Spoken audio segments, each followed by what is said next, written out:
Shadi gave a great overview of this compression machine, and I'd like to talk about how it really affects us as people, okay?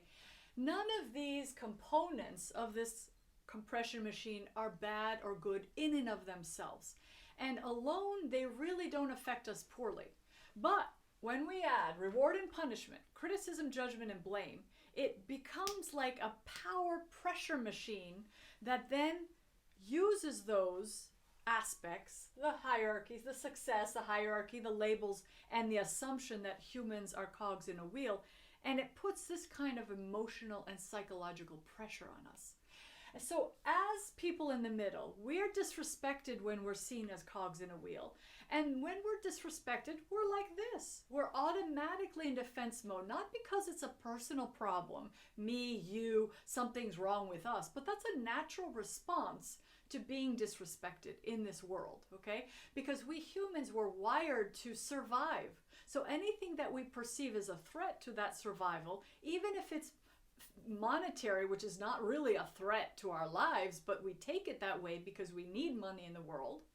But when we're seen as a replaceable cog in a wheel, not even a cog, but easily replaceable, here, you're a cost, I'm going to slash cost to and lay off people, or I'm going to merge and acquire companies and get rid of 30%, or I'm going to, outsource to India and get rid of people in one country and hire people in another. So it's like we're pawns on this game that's measured by money. And that puts us in a defensive mode. And when we're in a defensive mode, what do? We protect ourselves. So we respond in this frame, from this, mindset that, okay, I have to protect myself. If somebody criticizes my work, I may be fired. So I have to attack, or I have to counterattack, or I have to prove that it's actually not a valid criticism, or somebody's judging me and blaming me. And so we spend a lot of our time like this, basically, trying to react and respond to the reward and punishment and criticism, judgment, and blame. That puts us in a self-preservation mode. Okay, we know it, right? We've been there. When we go to a meeting, we present our work. We've worked like crazy to create something good amidst the problems and challenges we have in our company or with our customers.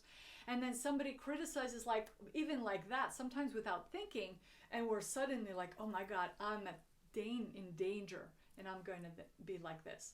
So this is why we have to dismantle the compression machine, the legacy industrial model, the model we live and work in today. We need to unravel it because working and living this way is very stressful, and it's not good for our health, and it really takes away our creativity, because when we're in self-preservation mode, we're taking care of our jobs, really, and we should, because we are wired for safety and for certainty. So if we see a threat, then we're going to react to it, and we should. So the question is, what can we do to the environment we're in so that at work we don't have to defend ourselves? We're safe, we're respected. If we're hired and we're part of that team, that means we don't have to prove ourselves. We have to do a lot of stuff. We have to solve problems, we have to collaborate, but that doesn't mean we have to prove our worth and prove that we're good enough to have that job. Now, a lot of people reject this and say, okay, if people aren't worried and if they're not anxious, they're not going to work hard. And that's a misnomer. That's a myth that we've had for centuries, and it's actually been proven untrue. We are motivated naturally to learn, to collaborate, to solve problems. We love that. Who doesn't love a great challenge? So we can start to create environments within the workplace, within society, that solves this. In other words, we may even have some of these, but we have to unravel them slowly by, firstly, getting rid of the punishment, criticism, judgment, and blame. That, as we do that, that's like the easiest low-hanging fruit we could do to change the environments that we have within our teams so that people can feel safe. And even if there are problems, everyone's going to take accountability and responsibility, yet not under threat. And so this is now what Human-Centric Leading does, and we're creating a lot of videos to share this, but we wanted to describe and kind of illustrate this image so that we can really start to understand how it makes us feel.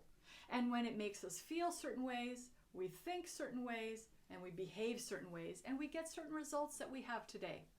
A lot of people in the world, in the working world, we want to change the way the workplace is. We're getting results that are not fun, not interesting, not creative, not innovative, and so we'd like to change that. And we are proposing this human-centric leading that shifts this. Small by small, but since when you start with CJB, criticism, judgment, and blame, a lot of other things fall away and things get easier. And so that's a process as well, because we can't just drop it because we've been educated to use it. We think CJB and punishment deters certain behavior or encourages other behavior, but what we're trying to do is ensure high quality work output in a collaborative mode without all these detrimental aspects. So that's what human-centric leading is all about.